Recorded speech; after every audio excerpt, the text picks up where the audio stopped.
Hey, hey, hey, this is Seagrove, and today we're here with Daniel Altavilla and Michael Pramawat for a Daytona Regional question and answer. First, if you guys would introduce yourself, Daniel, why don't you go first? Hey, I'm Daniel.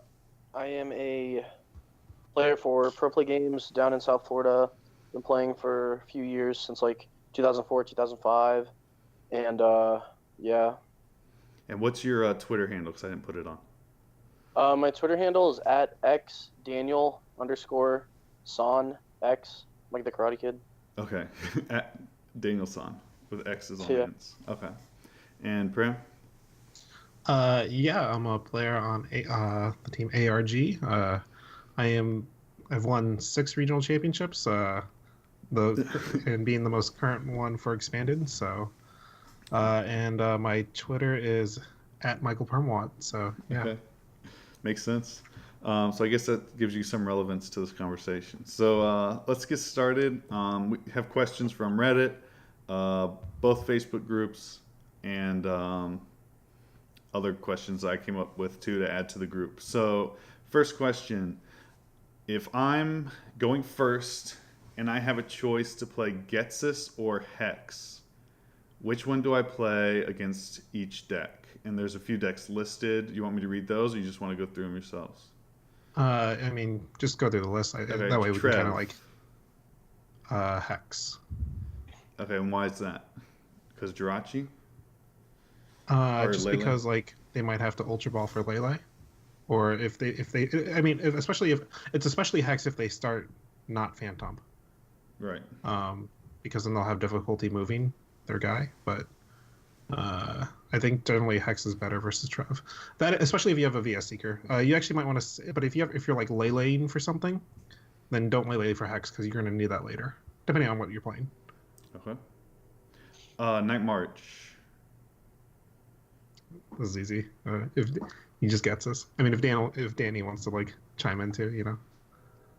I mean, normally I would say it depends. Like, if you are playing Night March, you probably would want to Hex over Getsis.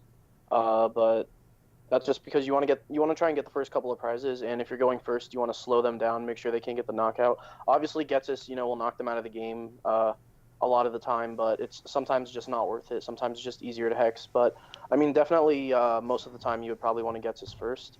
Okay. What is there any indicator on when you would do which? It depends on how much you have to reach. I think to get the Hmm. certain sporter. Okay. Um, Turtles. Probably Hex. I mean, it's kind of I think yeah probably Hex, but like it's kind of a wash Okay. Yeah. on which one's better.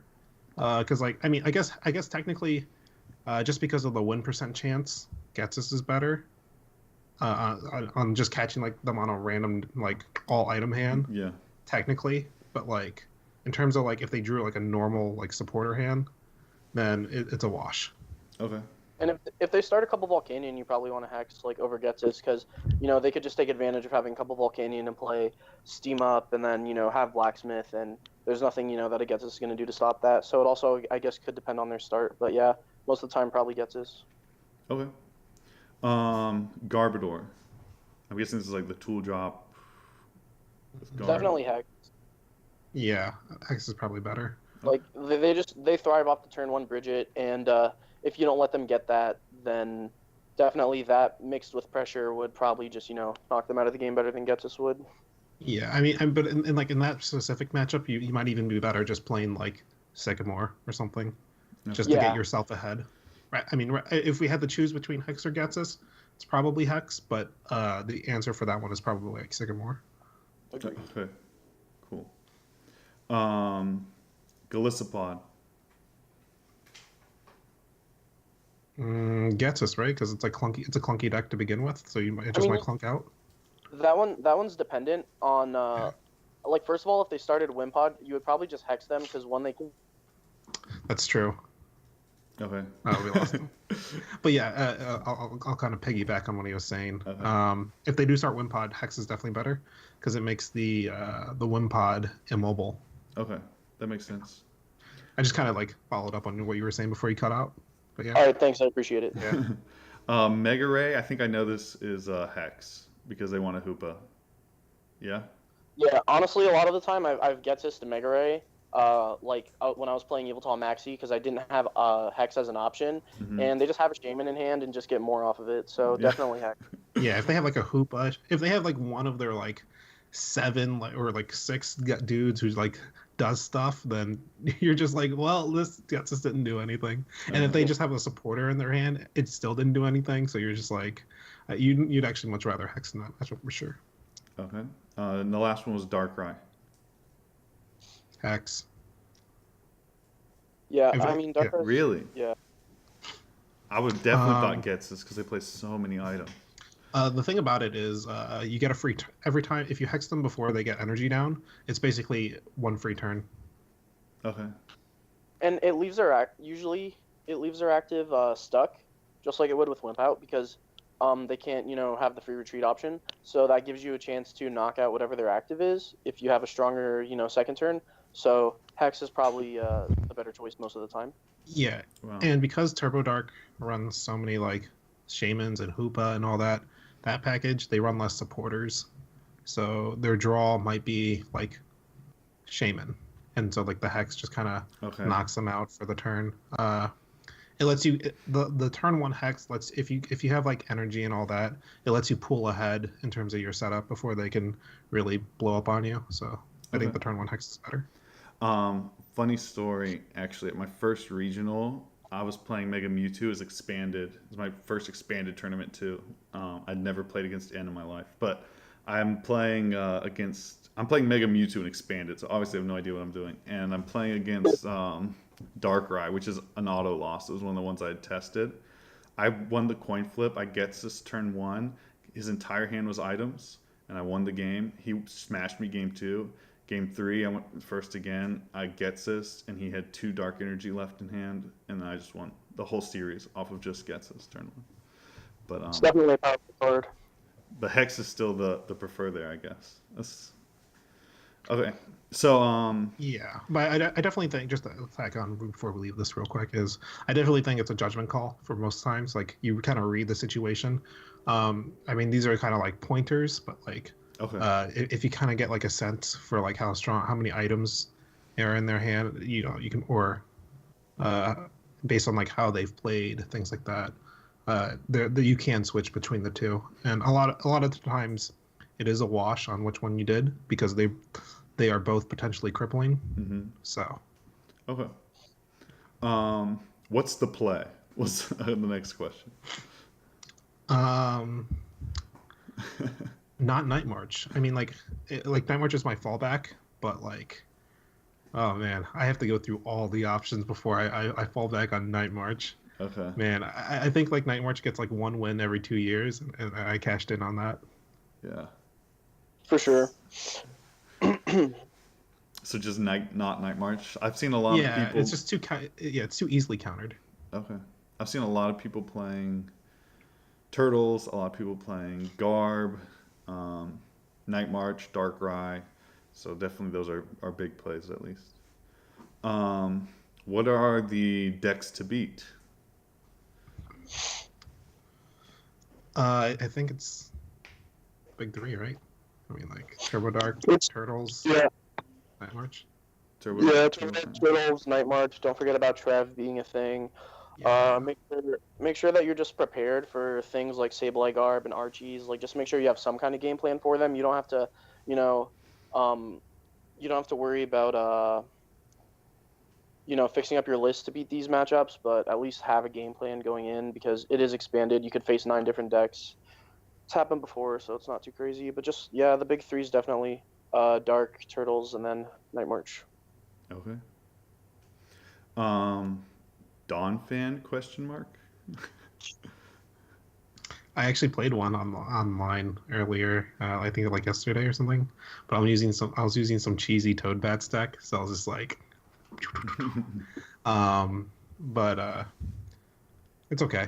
It beats Turbo Dark, kinda. Kind of. Yeah, I don't know. I don't think Dawn Fan's that great personally. it's solid. You know, it's Donphan. It can always like steal games here and there, but I think for the last couple of years it just hasn't been that strong. I don't know exactly what it is that's killing Donphan. Maybe now that we have Lysander, like I know back in the day when Donphan was really good, we just never had access to Lysander, but now that we do, it's definitely a little bit worse of a deck. Okay. Um, Most important thing outside of in-game play and deck list choice for a regional tournament. Staying fresh, like mentally.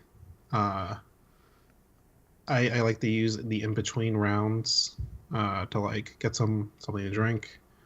If they have like bringing some fruit with you is always good, or if they have fruit on site. Just kind of like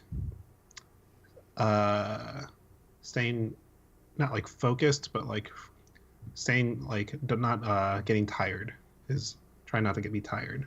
Okay. This is the best one, I think. Yeah, definitely.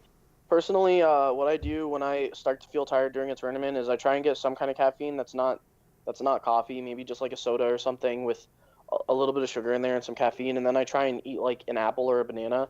Potassium like keeps you, full and whatnot, and then apples with their like natural sugars, it just keeps you alert and awake and whatever. So I try and do that personally when I can. I've seen Ross Coffin walking around with an entire thing of bagels before, so Yeah. whatever you can do. Okay. Yeah, I mean, like bread keeps the mind going. So Yeah. Next question. Since Night March won Fort Wayne Regionals, do you think that Night March decks will opt to play Dowsing Machine over Computer Search? I'm guessing that's in response to Karen and being able to get back a yeah, compressor. yeah. I think it depends. Maybe it's weird. I think strictly computer search is strictly better in terms of like an unknown format. But if like there's a big target on its back, then dowsing gets some value because of multiple use on battle compressor. But depending on matchup, Nightmare or computer search is still better. Yeah, I don't think Night March should be really switching up its ace spec. I think if you're running Karen, there's probably a way for Night March to get around that whole thing anyways, whether it be Sky Return into Tauros, try and go for those two shots. Okay. Yeah. Yeah, I mean like I was handling Karen just fine for the most part. Yeah. And it does involve being cheeky. Like Danny was saying, you have to like Sky Return. Sometimes like you might have to do like a choice band Sky Return and then like sack a prize. But because by the time they've Karen'd you, you're already ahead. So like Karen kind of brings it back even, but you still have the initiative to take prizes. So like just getting like cheeky 2-hit knockouts with like Sky Return and things like that into a Night March. And then like knowing when to sacrifice Night Marchers on your field to increase your discard count is another important thing. Will Trev break bounce back after Hartford? No. I'm Okay. sorry, but it doesn't like the big thing Trev has going for it is it like beats Night March, but not really. It's like 40 or it's like 60-40 Trev, something like that. Okay. So I mean, you know, I like Trev as a deck. It would be cool if people played Trev because it's a free win. But besides that, I don't really see it being, relevant or yeah, doing anything big. Okay. I think yeah, especially Lele just beat it.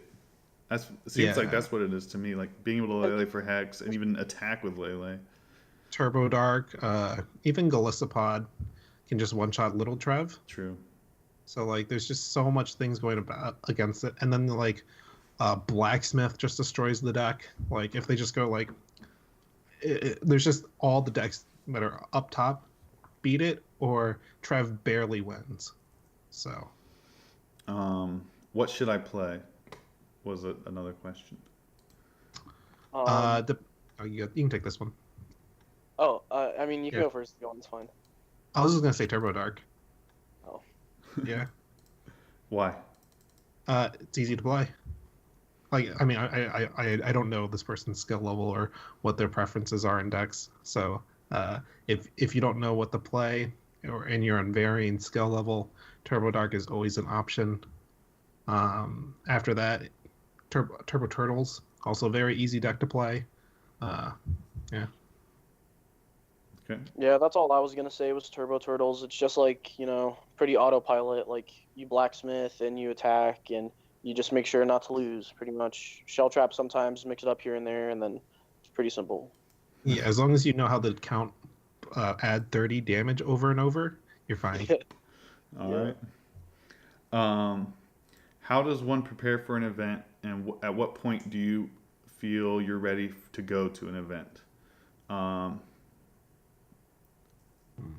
At how much playtesting should happen, and at what point do you feel ready?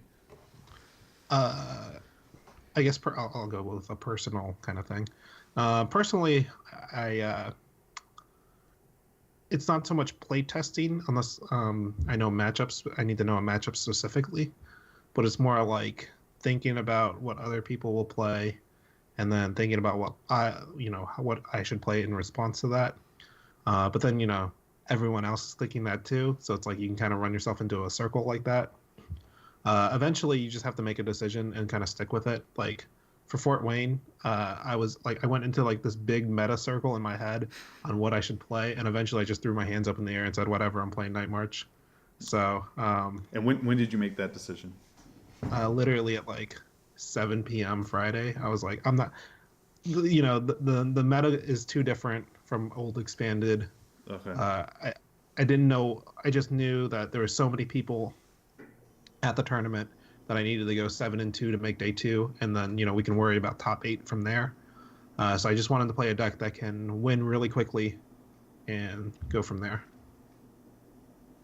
Okay.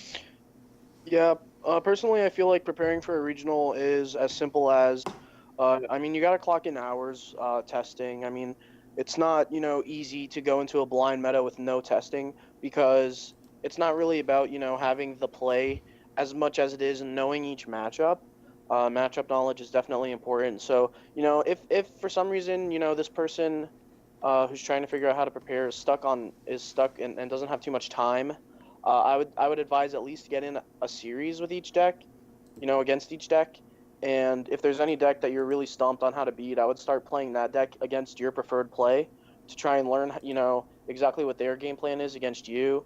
And, that gives you a fresher kind of perspective to, prepare for this. Definitely, if getting sleep.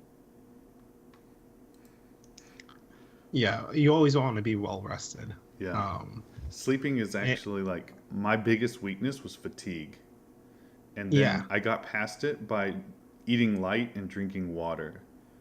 That's really helped me. Like I used to eat as much as I could because I was really hungry, like after all that thinking, and then I would just basically fall asleep. And I lost tournaments because of that, missed cuts because of that. Yeah, what I tried to do is I kind of tried to carb up a little bit at the beginning of the day, but yeah, as long as you can try to keep energy like that, it's good. Also, what Danny was saying about playing the other side is important because you don't want them to seem like you don't want your opponent's deck to seem like a mystery to you, right? You want to be able to know how they're gonna try and win, so you can kind of anticipate it. Okay. Yeah. All right, cool. How many decks did you play test? Have you play tested so far? So I've really I usually don't prep for a tournament until maybe 3-4 days before, unless I come up with something super spicy way beforehand. But so recently I've been getting games in with pretty much anything I can build. I've played Israel's deck, Toad Bats, Turbo Turtonators. I've played some Trevenant, all over the place. Just to kind of see how I like the stuff. And it's really just, I think expanded and specifically it's just about playing the deck you like to play. As long as it does the basic game of Pokemon well, then it's just about playing the deck you like to play. Yeah, expanded is kind of tough in that sense. Definitely, in my testing, I've played only the decks that I'm into, and like I was saying earlier, like whichever decks I feel like I just don't know how to beat, I just switch to those decks and play those a couple times. Or if I'm just on a losing streak against some deck for some reason, I just pick it up and I'm like, why am I losing to this? Is this the play? That's why I'm losing, or is it just me? And Hmm. definitely, I've been playing like Turbo Turtles, Archie Stoys, things like that, and just messing around with them and seeing how they are. And I really haven't been testing every deck because the sky's the limit in expanded right now. There's so many cards that remain untested by everybody. Mm-hmm. So it's definitely not worth, in my opinion, just putting in all of that time to figure out the play. And then when we have all this already, that's so good. Like I don't think there's any crazy underlying rogue that nobody knows about right now. So I definitely wouldn't put time into everything. I would put time into a handful of decks and then keep switching it around until I can figure out how to beat specific decks. Okay. Yeah, like for me, it's just about figuring out what I like rather than what's the play. So Yeah. The next question was actually, are there any rogue decks that are showing potential Um, I mean, I don't know. that you're willing to share? there's there's this Toad the Viper thing that has been decent. It has issues with Trevenant, Mega Guardy, the normal stuff Toad has issues with, but it definitely can, it has a puncher's chance against some of these decks, and it can put up with the top three right now. So, besides that, there's Archie Stoice, which I don't know if you can really call it rogue, like the cat's out of the bag at this point, but it's still not a deck that has seen too much play, and I think that right now has potential.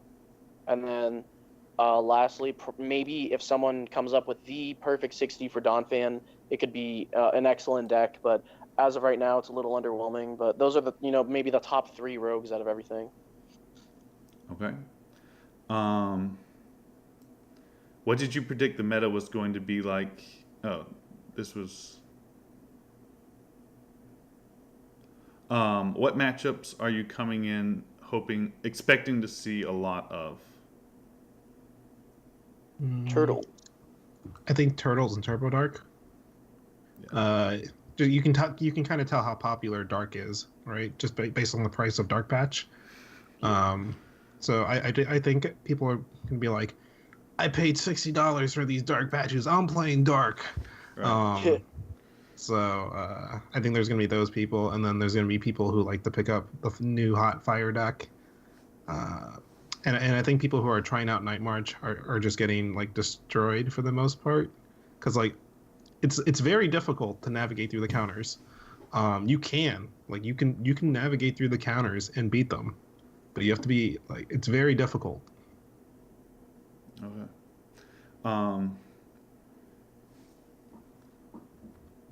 Danny, do you want to add to that? To what you expect to see a lot of? I mean, pretty much. Honestly, I expect Turtles to be the biggest deck in the room. I think newer players already have their Volcanion decks because it's mostly standard. So picking up Blacksmith, and considering there's so many different prints of it, is probably cheaper than Dark Patch right now, though Yeah. I don't really know the prices. I would say that Turtles is just way more accessible than Darkrai, and even though Darkrai is the next, really big go-to for newer players, I would say, plus not even to mention that Pokemon has like, a bunch of new players from other games who are just like, oh, I'm gonna pick up this crazy fire deck. Just got second at this regionals. It's hype. It's really good. So you have to factor that in a little bit. So those are definitely going to be the biggest decks. I would be prepared for Night March, but I don't expect to see a lot of it. I think people are scared. Okay. How do you expect Gardevoir to do this weekend?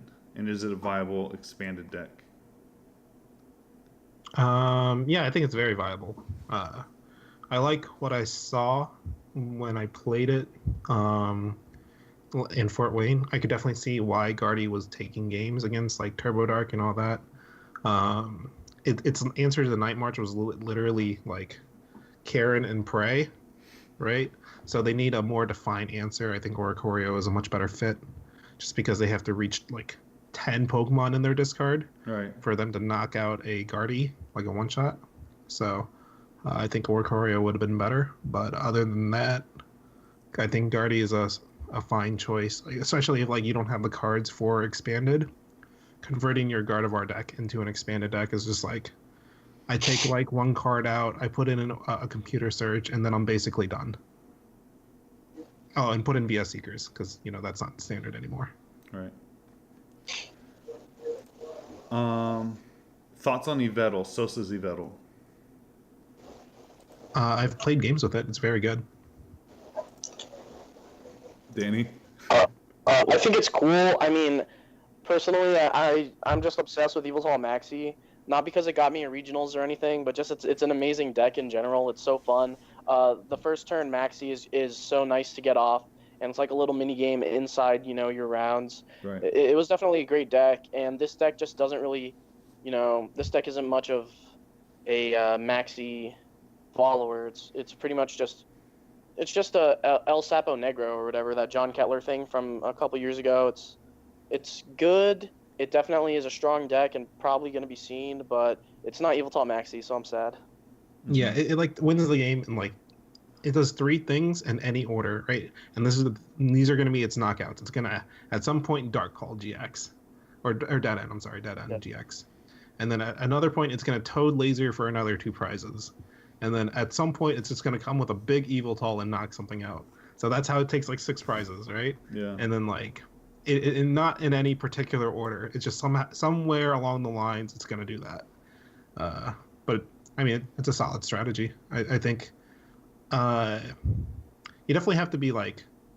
I think Israel's like one of the few people who could like play this deck and then like run it well, because there are definitely some decisions where like if you mess it up, you lose, especially on when to use Sableye. Yeah. Thoughts on Mega decks, including Mega Gardevoir, Mega Manectric, Mega Rayquaza? Mega Rayquaza is like the only one that has a chance, I think, and even then. Yeah, I'd say Mega Rayquaza is only good if you're Alex Wilson. I don't think anyone else should just touch that deck right now. I think just leave it to him. If you want to play Megas, don't play Manectric. Manectric is just too slow. It doesn't deal enough damage. You probably will never beat a Golisopod deck. Mega Guardy is strong. I really don't see how Guardy could be, a horrible play. I think it's a fine deck, based on what the meta's shaping up to be right now. But personally, I don't know how the Guardy matchup goes with Turbo Turtles right now. That they have the option to just set up a really strong attacker that can hit that 210 so easily. Yeah. So I don't know, with 190 HP, being able to hit 210, not too worried about Hex Maniac because you have Shell Trap shenanigans. So, based on that deck's matchup against Turbo Turtles, I would say Guardy would be a good deck. But if not, then definitely just Mega Rayquaza. Okay. And Downside for Mega Rayquaza is that it gets collateraled by Sudowoodo that was meant for Darkrai. So like it's like in the way kind of thing. Yeah. So poor Mega Ray. Thoughts on stall and mill decks like Sylveon and Werelord? don't play Wailord because Golisopod's in the format. Sylveon's a little bit different. It's not terrible. It's weird. You have to. I think Sylveon making top 16 was an anomaly. Just because the nature of the deck, the nature of tournament formats, and then the fact that like there's some, it just loses to some decks. So yeah. So not a fan. To reference that question from earlier, Getis or Hex, if I was playing against Sylveon, I would 100% play Hex, and then I would just win the next turn. I think the deck losing to Hex Maniac just makes it, pretty bad and expanded. Add in Computer Search, multiple Tapu Lele, and Battle Compressor to the equation, and it makes it really hard to even have a turn with that deck. I think, it might have been a fluke that the kid did well. Simply because probably the newer players, in my opinion, on day one were not prepared for it. Maybe they didn't expect to see it, and their decks might have been ready, but their mindset was not, to tackle that matchup. So it's definitely a thinker. It's something you gotta manage your resources for. People don't really expect that game one, and then next thing you know, it's game two, and then time gets called 5 minutes in, and you had no idea where that went. So the only mill deck I could see being strong is Sableye Garb, but even then, that deck is just so like all of its games are just up in the air as far as consistency and can you actually get the lock off and stuff like that. So mill decks aren't in an amazing spot right now, but something to consider for the future probably. Okay. Yeah, unlimited time. I think like maybe Sableye Garb is the best deck, but like, we don't live in that world. I'm glad we don't. Muscle Band versus Choice Band and Acerola versus AZ. The muscle band versus choice band is based on matchup and deck, what your deck you're using. So I thought muscle band was a really good choice for Turtonator, just because all the numbers plus with the additional plus 30 steam ups, it gets all the sweet spots. In addition, it also lets you hit non-EX Pokemon. But we're like, if you're not hitting those sweet spots with Muscle Band, then Choice Band is probably better. Okay. Personally, I'm loving Muscle Band. I like that you can hit extra damage on Trebuchets and stuff, and it makes Tapu Lele do 60, which is relevant. That's a donk on a Froakie, stuff like that. So the Muscle Band does come up a lot in Expanded, and honestly, I didn't really realize how strong the card was until I played Fort Wayne with 2 choice, 1 muscle, and then I realized how good 3 muscle, 1 choice would have been.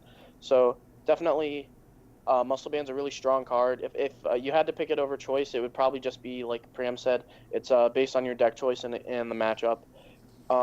As far as Acerola over AZ, that's also extremely dependent on your deck, but most of the time it would be Acerola because you get to pick up your tool, you get to pick up DC, and that alone just makes it insane. But if you're playing a deck where maybe you're just trying not to get stuck in the active position, then yeah, I would play AZ because sometimes they might not want to deal damage to you, but also just having Guzma gets us through that in the first place. So Acerola kind of fills in the AZ gap and Guzma as well. Yeah, I think I think if you can only play one, you play Acerola. If you can play fit 2, then you can make a case for AZ at that point. But like even then, second Acerola just might be better anyways. Yeah. So. General expanded thoughts on the ban list. Is it good? And if it's good, does it go far enough? I think it's good. I mean, I don't think anyone's complaining about the ban list. Did it go far enough though? I don't know. There's some cards that are suspect. Like I think Gets's is kind of suspect, just because of the nature of the game, the way it works, and how easily it's searchable. Mm-hmm. Outside of like Gets's, I think it's fine. I think the format's fine. Maybe like Trevenant or rather Wally, specifically. Other than that. So, for me, as far as the cards on the ban list, I don't have an issue with it. I don't think anyone's really gonna miss Forest. Maybe John Kettler. That's about it. And as far as Archeops, definitely I miss that because, like I was just saying, Yveltal Maxi. But besides that, I'm more concerned about the future for the ban list. I think it's gonna be wonderful how Pokemon can go. 1 quarter. They could just be like, oh, let's shake up Expanded and just ban Trap because why not? Or let's ban Joltik because why not? And then next quarter they could just unban those cards and ban new stuff, and it could be like a Yu-Gi-Oh kind of thing. Or they could just keep it for emergencies where a card's too unbalanced. So I'm hoping to see them, mix it up in the future and change the expanded format. Flip it up on its heels. That would definitely be real cool. So we'll see. Yeah, expanded is also cool because it goes back so far, but they could also just like decide to be like 1 year, be like, hey, we're gonna make it X Y on instead of black white on. I suspect things like that will that. happen, but Like, it may be I a mean, few like, years. yeah, maybe like next year or the year after, they're like, you know what, 30 or 40 sets is too many. We need to cut it out by like 10. Yeah. So they bring it back to like 30 or whatever. However many sets there are in expanded. Okay. There's some other questions. I guess we'll run through these really quick. before we go to the next site. Are there too many expanded tournaments this year, considering Worlds is standard? No, I think it's good to have the diversity. You guys agree? Yeah, playing multiple big tournaments in the same format is mind-numbingly unfun. I mean, like, I personally had to experience this, and this is kind of like, I guess this is more like half bragging kind of thing, where I had to play 2 internationals and a regionals, all with the same format. And like the first and the first tournament was like really fun, right? The second tournament was like, okay, the format is kind of defined, and then the third tournament was just like, please, a new set, please come out, because I don't want to play this format anymore. So I definitely think having it mixed up is healthy for both formats. Sure. So, personally, I think it's good and bad. I didn't like that we had standard internets, and then just add like 4 cards from Burning Shadows, and then standard worlds. But I wouldn't mind having 2 standards in a row and then 2 expandeds in a row, where it's like, the meta's this for one tournament, and then the next tournament it's switched up. But then it's gonna start being this cycle, so let's switch it up to expanded, and then it's this for one tournament, switch it up. So it's fine either way, but personally I would definitely prefer it to be like maybe 2 or 3 and then switch it up before, kind of like Magic does. Like Magic has this thing where they just go like a handful of standard tournaments, and then they go switch to modern completely, which is our expanded. So definitely things to consider for the future, like different ways to go about that. Yeah, I wouldn't mind seeing a multi-format world championship. Yeah. Depending on, I mean, like, I don't know how they would, like, the logistics of that would work out. That's something that I haven't put too much thought in, but I do think, I didn't get to play any of the multi-format regionals, rather I did only one format, just because I think that year I didn't play too much, and I just kind of, I went to like one regionals and then didn't day to it. But multi-format tournaments are fun once, but like if you have to do it all year, it's kind of annoying. But if like months out that like the World Championship is both formats, then that'd be pretty cool. Yeah. Maybe not draft. Sorry? I said maybe not draft. Yeah. Standard and expanded's fine. Or Maybe Legacy. Swiss would be both constructed formats, and then they bring out a custom cube that no one has ever seen for top 8. Thoughts on the price hike for entry fees? It is what it is. I think generally they give you like, it's only like $30 if you register in time, and then like they hike it up by like $10 if you were late. So if you were late, that sucks.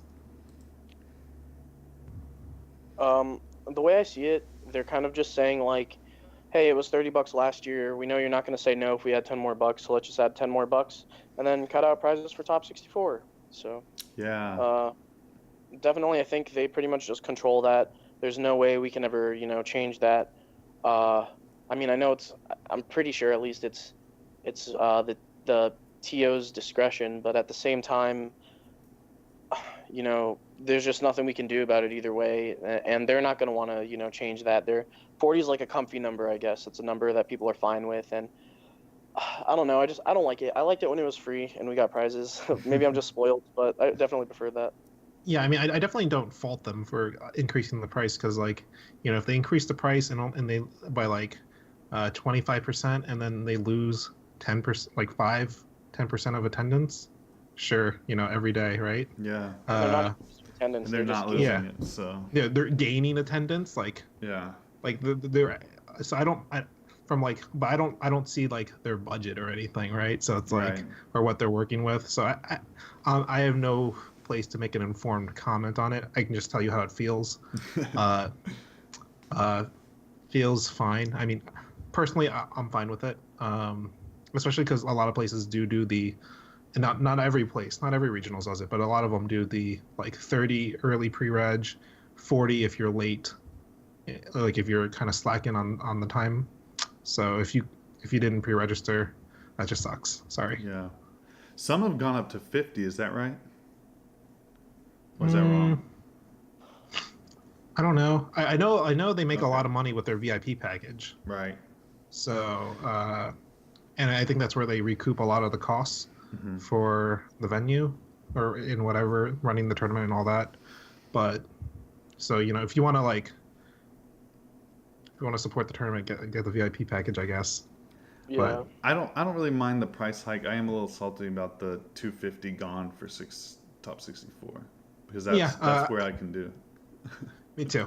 I got top 64 at Hartford. I'm like, all right, at least we got 50 points. Oh, I got some packs too. I got like half a box. Okay. All right. Well, let's. There's questions are starting to get a bit repetitive, so I'm gonna skip some of the ones that are very similar to other ones we've done. When you go to Daytona, you have a deck already picked out, or will you be scouting, looking around at what other people are playing, picking stuff up? Definitely scouting. Um, I mean, I'll have like Night March built. All right. If worst case scenario, I just go, I don't know what I'm doing today. I'm just gonna play Night March. But uh, like most chances are, I'm probably gonna like scout, and then figure something out. I feel like for regionals, normally it's just not worth it. Scouting I mean personally, because I don't know how it is for everybody, but for me, when I scout and I see like maybe a handful of people playing a deck that I lose to, I just get anxious and then I Hmm. want to switch.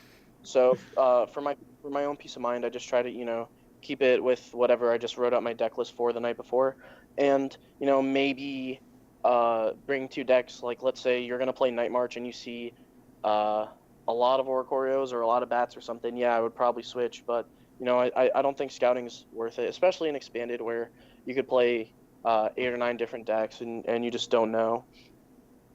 Yeah, I think it's good. I think scouting is like useful for like scouting out like if you did the day before is like useful for getting a feel of like your majority of your early rounds are gonna be.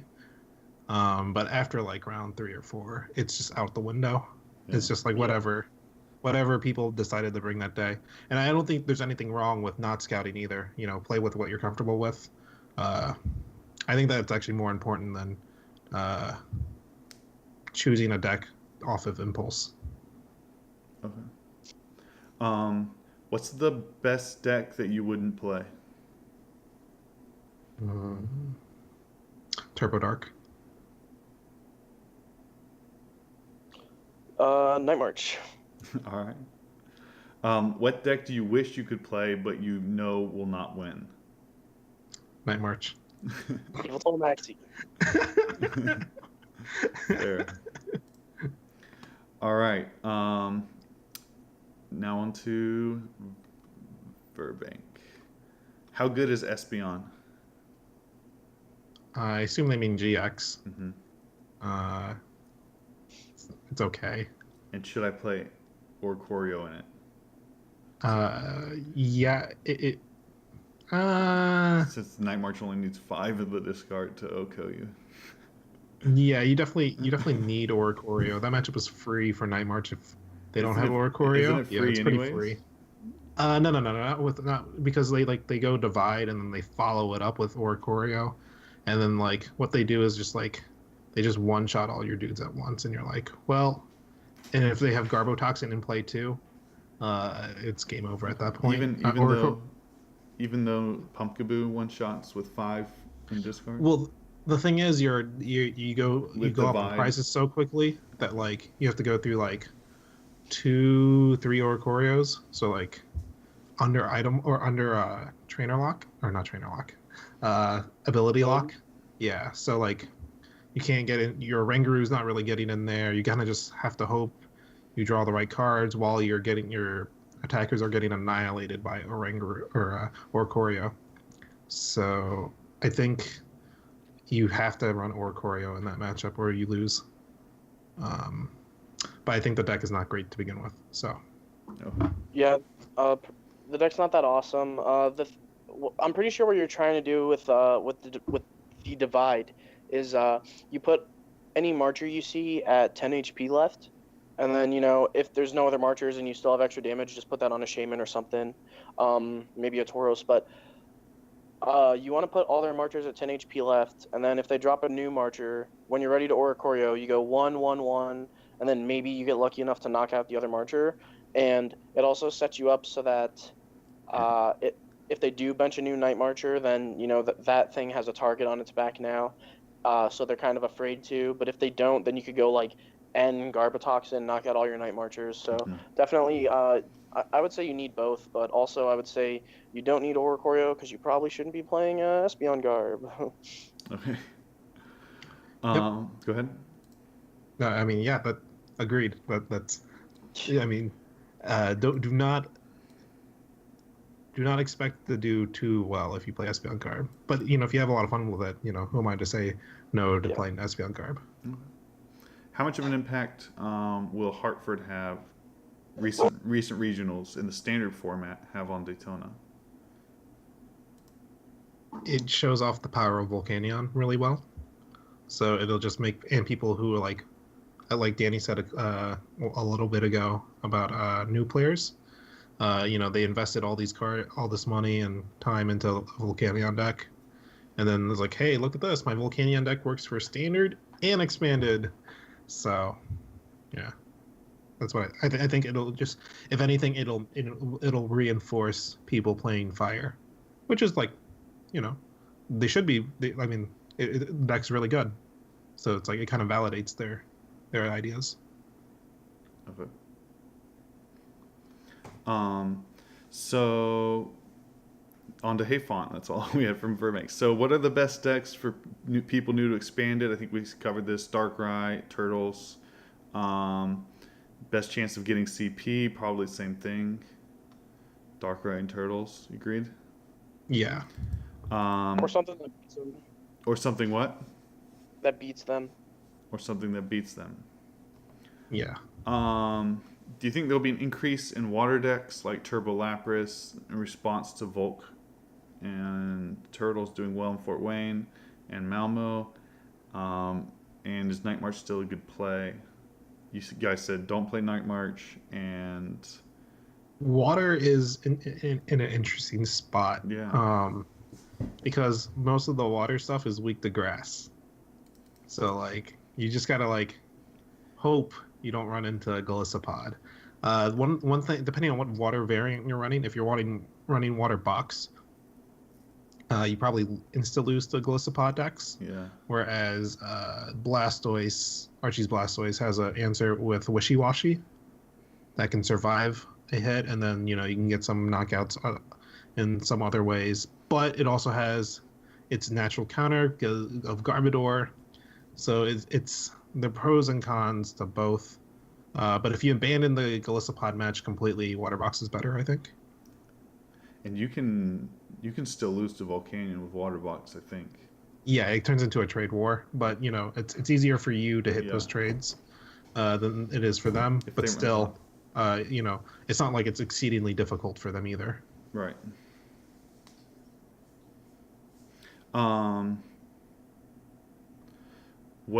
This is not about regionals. What's the best partner for Sora GX? I don't know if you guys have been thinking about that.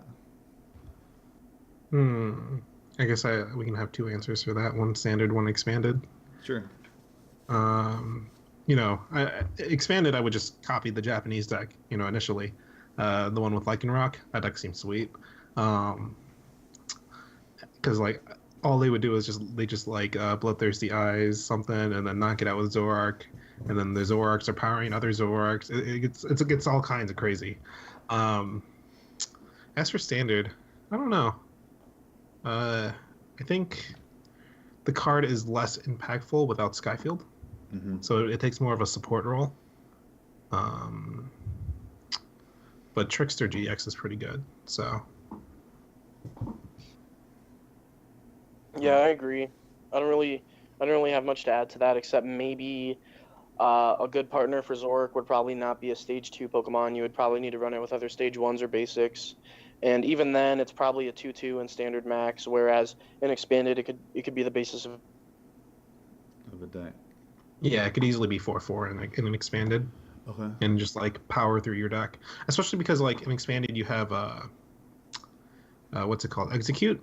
So you can run like one propagation execute and then just draw 8 cards per turn. Right.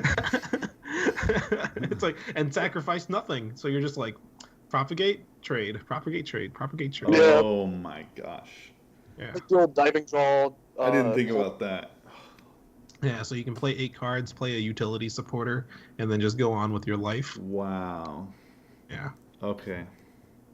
Seems good. Yeah, yeah.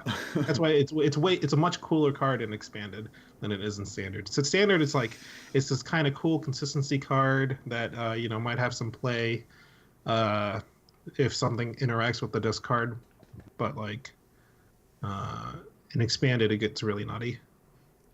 In expanded, you get blend energy for it, so you could do anything with that. You get Zork black and white with literally its own kind of trickster. Fight, yeah. Yeah, it just Yeah. has So you even have Dark Patch if you really want to go down that route.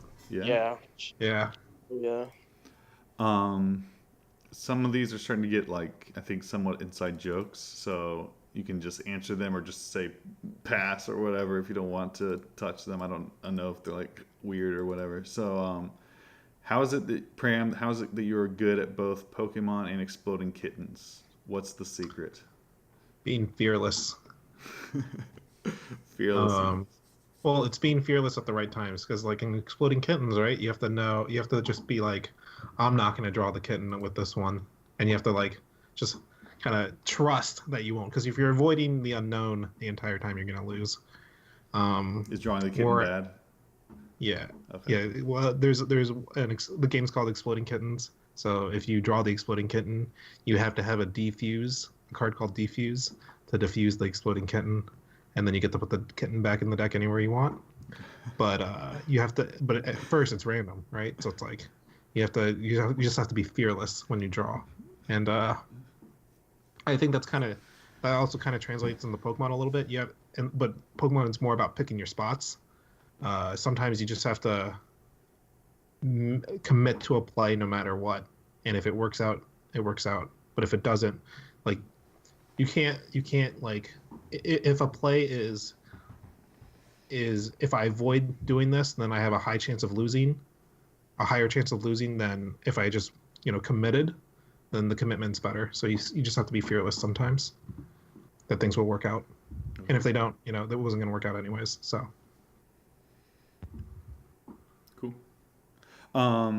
Why didn't Trevenant Necrozma fail at Fort Wayne? Did it have a target on its back, or did it lose its edge in the metagame? And what about its Galissapod matchup? I think we said it lost its place in the metagame, and it loses to Galissapod. Is that right? It also had a target on it also had a target on its back. So all three.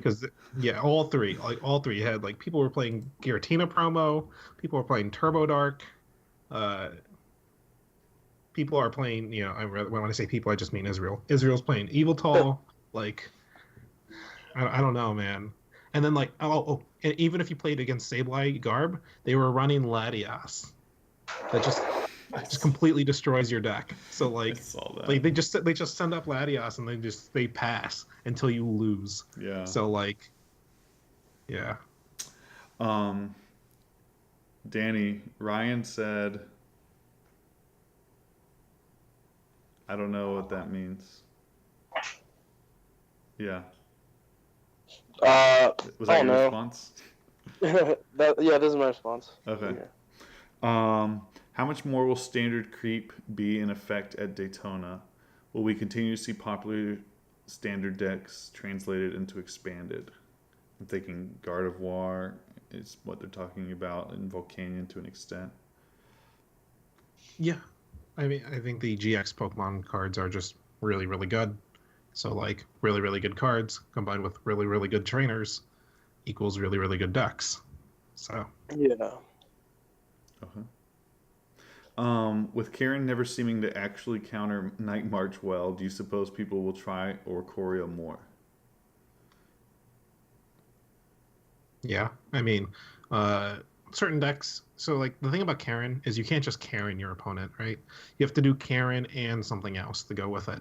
So like Turtonator had Shell Trap, attacking in the Shell Trap and getting Karen is a big deal.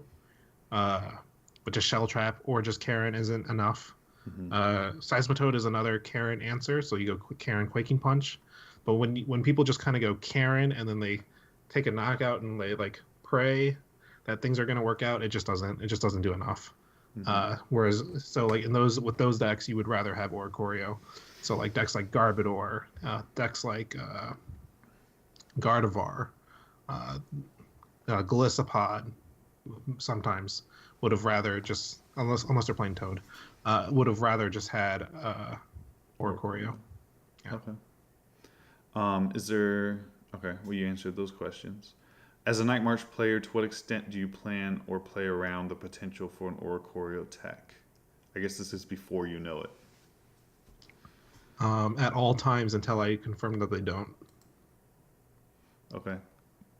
But don't like overcommit, right? Like so like you play around it, and then at a certain point you just go like, I don't care anymore. Yeah.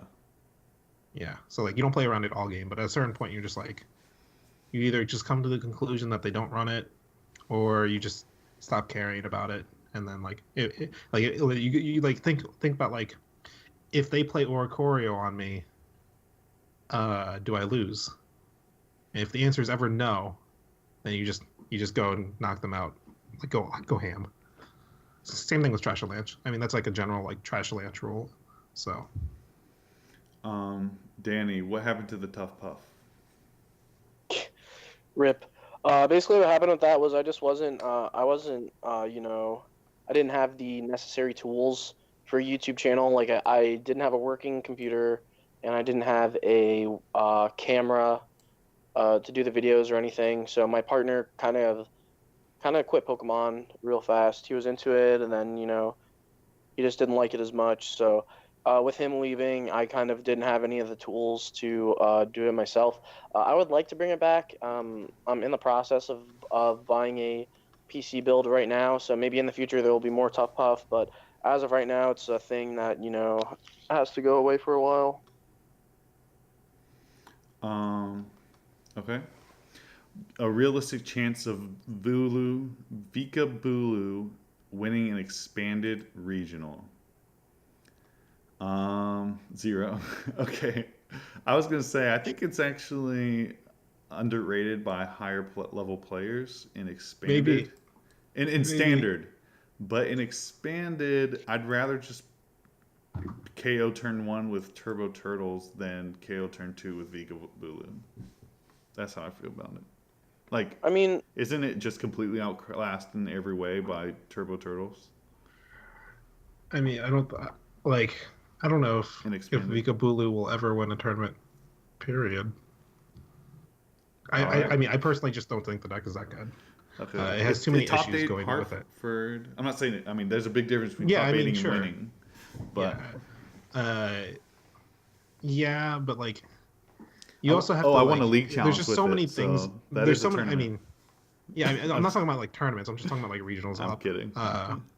There's so many rounds. There's so many like things that can go wrong for you that you have to be on the biggest heater. And if you're on that big of a heater already, you might as well have just played something better and then just have won the tournament. Like imagine if that guy was playing like Gardevoir. Right. He would have just won the tournament. Like Gardevoir on draws that Vikavolt needs to do well with are just like is just the best deck ever. So that's what I'm saying. Okay. I think not this. I'm not saying he didn't play well. Also, but I'm just saying when you run that good to do well with Vika Bulu, regardless of player skill, you could have played something else and then had won the tournament. Yeah, I sat next to that guy like round 5, and he was just running so hot against his opponent. It was insane. Like I just stopped paying attention to my own game, and I was just watching his game, and it blew my mind. So definitely probably a one-time thing. Yeah, like if you like imagine in that scenario, if he was just like Guardy, turn 2 Guardy knockout, and then they were like, if they were like Espeon, and he's like, joke's on you, turn 3 Rare Candy Guardy knockout, right? Yeah. Like,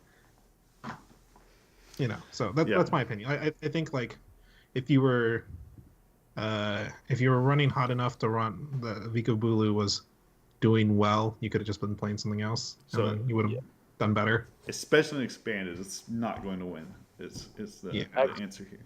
So Yeah, Is Hex there- Maniac just destroys that deck. yeah. Xerneas break, yay or nay? Nay? Expanded? I bet all of New York is saying nay right now. I think it's slow. It's too like, slow for expanded. I mean, like it's pretty fast in standard, right? But like expanded, yeah. this is the territory of like turn one knockouts. Come on, I think it's too slow. I mean, if there was a fairy patch, maybe. Yeah, yeah. Sure. Like if there was like fairy patch, and then like to go with your elixirs, and then like if you didn't have to geomancy for like 4 turns, you know. Okay. If you didn't have to evolve. Yeah. Though on the flip side, I'm not saying fairy's bad because I think Gardevoir and even Rainbow Road has higher chances. So if you really want to play Xerneas, I would go the Rainbow Road route. Yeah, boy. Okay. But Suda would have, so. Yeah, you get collateraled by Darkrai. That sucks. Pram, this is directed at you. What are your thoughts on Verlisify? What is Verlisify? He's a VGC YouTuber Okay. who kind of makes video game content, and then like World Championships come around, and he's like looking for videos to make. So he just and all of his videos are like a lot of them are clickbaits. So Okay. I mean, I respect the hustle because that's what he does, but it's just clickbait. Okay. As a player without much expanded experience, wondering some things about Ghetsis. 2 main questions. What opposing deck situations make you want to Ghetsis turn 1 or not want to Ghetsis turn 1? And then what helps you decide when to play around Ghetsis or not? For example, if your hand is dead -1 VS Seeker mid-game and your opponent has Ghetsis in their deck or discard pile, what factors would make you want to play or not play that Seeker? So when determining when to Ghetsis, it comes down to like how many cards you need, and will getting rid of their hand matter. So like turn 1, it can be relevant. Like if your hand is already good, Hex is just better. But like if you're like reaching for cards and you want to like potentially mess them up, Ghetsis gets better. As for playing around Ghetsis, far too many people do not expect to Ghetsis mid game. Like after turn 1, they just forget that card exists. So like there's so many times where you'll see like someone Ultra Ball 2 supporters away and then take a knockout, and you're like, VS Seeker Ghetsis, and then they just show you all their VS Seekers, and you're like, I guess you lose. So I do think having some play around Ghetsis is important, but at the same if you know they run it, but at the same time, it's knowing when and how to play around it. Okay. Can I add to that? Yeah. I just want to mention. No, you can't.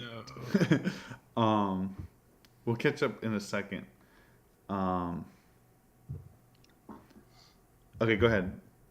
All right, sorry about that. No, I was just saying that the cool thing about Ghetsis is if you can't use it first turn, it doesn't make it a dead card by any means. There's always a situation where at the end of the game, maybe your opponent has all their Guzmas and their Lysanders or whatever in the discard, or a specific supporter that you don't want them to play. You just slam down the Ghetsis, shuffle in their VS Seekers, and there's a good chance, like almost guaranteed, that they're not going to be playing that supporter because they can't play, VS Seeker for it. So if there's ever a moment where you're like, let's say maybe you're playing Night March, your opponent discards their Karen, and you don't want them to do it again, you could probably just Ghetsis them, and there's a strong chance they're not going to be Karening again that turn. So there's always an opportunity to use Ghetsis later on in the game if you don't want to use it turn 1, or if you'd rather use Hex or something. So always consider Ghetsis as a play throughout the entire game.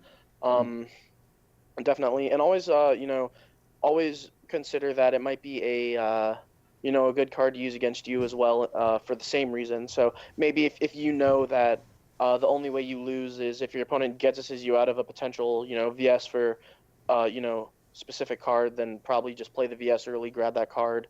You have options now to Tapu Lele for it if you get end and stuff like that. So always something to keep in mind. Okay. Yeah, especially if you have multiple cards of that, multiple copies of that card in your discard pile, then especially do that. And I actually found Getsus more devastating mid game than beginning. Like sometimes you would just catch free wins, but most of the time I found Getsus better at the mid game because people weren't playing around it at that point. Yeah. Okay. Then I have a follow up on that. Should something like Darkrai that needs to explode turn 1 play Getsus? No. Okay. And the reason being is it doesn't draw enough cards for you to blow up properly. Okay. Like your preferred turn 1 supporter is Sycamore. For sure. Or Juniper, whatever your preference. What chance do you give Sam Chen of top 8ing with his quote unquote secret deck this weekend? Oh, if it's with the secret deck, then 0. If it was playing like something else, I give it like at least 90%. But if it's the secret deck, it looked like Danny had the same opinion. Does Night March actually beat Turbo Turtles? So assuming they run Getsus, I think the matchup's pretty 50-50, but it's so much harder on the Night March side that you probably won't win. Okay. Because all Turtles has to do is just Karen shell trap you over and over until you run out of resources. But their HP doesn't go that high, so relative for the amount of prizes you're taking. So and you can definitely get the up tempo swing. Like you go up 2 prizes. If a Shaman hits the board, that's another 2 prizes, and then all you have to do is commit through another Turtonator. So you definitely, I think the matchup's close. It's probably around 50-50. But I definitely think it's Night March's game to lose. Okay. Turtonator has 0 impactful decisions. It's steam up, shell trap with a Karen. Maybe a muscle band shell trap Karen, some combination of that stuff. Okay. We are on the home stretch here, so we got about 8 left, I think. This is for Pram. Why Floatstone over Escape Rope in Night March? Just because it has the ability to last over one turn, more than one turn. So sometimes you'll need to promote something, and a lot of times you didn't even need to change their active because they just sent up the guy with all the energy in their active. As per the game of Pokemon, you need energy to attack with. So it's not and once you got to the point where you were one-shotting anything anyways, it didn't really matter whether you're one-shotting a Shaman or Lele or a 3 energy Volcanion or whatever, or whatever. So the Floatstone just had longer longevity in terms of options, whereas the Escape Rope is very one time. Did Guzma make that decision easier as well, since it's pretty much Guzma also doubled over as a switch card. Okay. So yeah. This is my own question. Well, never mind. All right. I don't need to add any more questions. Who is John Galt? I don't know. You tell me. That was the question. No. It's what? It's someone from Ayn Rand. My wife is well read. She just told me that. So. Well, I'm not sure. She thinks. All right. How do you approach expanded texting? I think it's supposed to be teching, with so many different types of decks in the format. And how many matches against each deck do you feel comfortable with? How the matchup is played out? You can go first if you like. All right. No, I mean, I was just gonna say that as far as expanded testing, it's pretty much what we touched on earlier, or what I was saying. You play, whatever decks you're comfortable with. You play them against each deck, and then as soon as you hit a roadblock, you try and switch it up and figure out why you're losing to a specific deck. And if the question's on teching or whatever, then I probably would save the techs and expanded. There's a lot of broader techs like Hex Maniac and Getsus, that you could run, and obviously you're going to need something for Night March most of the time, but I wouldn't tech for Trevenant anymore. I don't think that's necessary. and I probably would never tech for, like frogs. But if it's teching, then I would tech for the big three, and if it's testing, then I would definitely, do what we were saying earlier. Just try and just stick to what you're comfortable with. Don't spend too much time on everything. There's so many different decks and different strategies. So Sure. Yeah, just to add on to that a little bit, like I pretty much agree. But you can also see teching in terms of like what supporters you're running. I think like Guesses and Hex falls under the category of techs. Definitely Pokemon Ranger did. So like a lot of the techs come from like your supporters, whereas your core Pokemon do like a lot of the work, a lot of the consistency work. Okay. We had a question about Vikabulu, which we kind of already addressed. Sylveon, which we already addressed. How do you keep yourself from overthinking or over tweaking deck choices right before a tournament? I think you guys addressed that. Yeah, I mean, I think my answer of I just threw my hands up in the air and said I'm playing Night March was like, because like if you go too deep into the rabbit hole, you just start doing circles. So What's the number one thing you always make sure you have for a tournament besides deck, dice, snacks, drinks, etc.? And what's the drink or snack of choice? I think we touched on that. At least the second question, but the first question. yeah, actually, I try to keep pretty light. I don't like to carry a lot of things with me, just because I spent all this time thinking about the game, like when I'm playing, and the last thing I want to do is remember like some kind of like ornament. But I know a lot of players that like bring like little figurines and stuff, and it's like their good luck charms. But for me, I try to keep it light. So I bring the essentials. I just bring my dice, deck, maybe a playmat. I mean, I usually bring a playmat, but like, and then maybe a bottle of water. yeah, there is like I also keep it light. Like if I bring all my cards or whatever, I'll just leave them in my hotel room. I'll just bring my deck. I'll bring my mat. I'll bring whatever extra stuff I have as far as like food or drink. But then besides that, I keep it light as well. It's not really I mean, I've seen a lot of people just show up to tournaments like with bags filled with stuff for absolutely no reason. They probably aren't going to pull it out all day. So I feel like that's just more stress on your physical, which can cut into gassing you out quicker in the tournament. And then besides that, it's more stuff to look after in a setting where we're starting to deal with more thieves and stuff popping up here and there. So it's just not worth it at that point. All right. Last question. We made it, boys. Which guard variant and why? I'm gonna say Tool Drop Trubbish. In the Necrozma Tool Drop. Right, yeah. Yeah. And why? It's the best. It just like all those. There's just so many different good psychic Pokemon from Sun and Moon that just work with D Valley. Yes. Mimikyu's really good. Necrozma's really good. And then like because Trash Lynch was really good, so you want to hire, it justifies as more Trubbishes, and then the best Trubbish is Tool Drop in terms of being aggressive, which works with D Valley. So all these cards flow together into this one big psychic toolbox that all work off D Valley. So Tool Drop. Okay. With Necrozma. Very cool. So we've come to the end. Pram, why don't you go first and just give any shout outs you want to give, and then we'll do Danny and then me.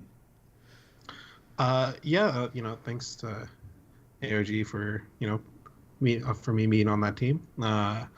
Thanks to people who follow me on Twitter and all that. If you don't, feel free to follow.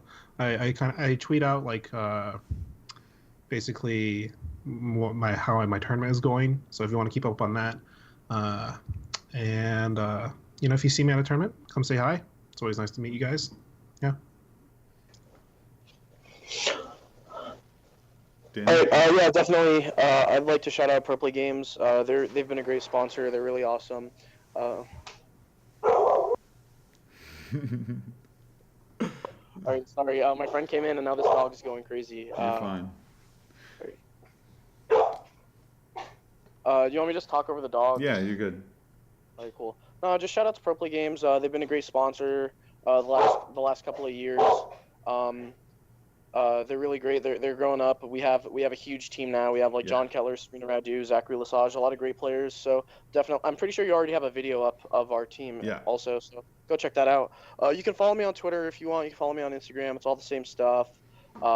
Check out my articles for 60 cards and Cutter Tap coming soon. And then hopefully in the future, look out for another YouTube venture, probably Tough Puff. So thanks as always for having me on here. Yeah.